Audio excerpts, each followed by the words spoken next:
আমার এই ভিডিওটা যারা লাইক কমেন্ট এবং শেয়ার করে দিবে তাদের জন্য ফুলের ভালোবাসা থাকবে 100টি।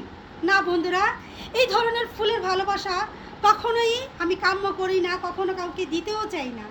এই মিথ্যা প্রচারণা কখনোই করতে চাই না। আমি অর্গানিকভাবে ধীরে ধীরে আমি এগিয়ে যেতে চাই।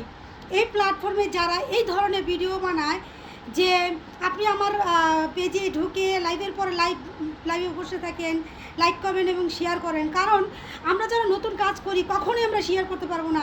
শেয়ার করতে গেলে আমাদের পেজটা এখানেই ডাউন হয়ে থাকবে, এটা কিন্তু আমরা জানি না প্রথম থেকেই। তখনই আমরা ভুল করা শুরু করি এই স্টারের ভালোবাসায়, ফুলের ভালোবাসায়। তাই বন্ধুরা বলবো, এই ধরনের প্রতারক থেকে দূরে থাকবেন, সাবধান থাকবেন, নিজেকে সেফ রাখবেন। আপনি 2, 4, 10টা 5টা ফুলের ভালোবাসা নিতে গিয়ে আপনার এত স্বাদের তিলে তিলে ঘোরা পেজটা তো হারিয়ে দিচ্ছেন না, সেদিকে নজর দিয়েন।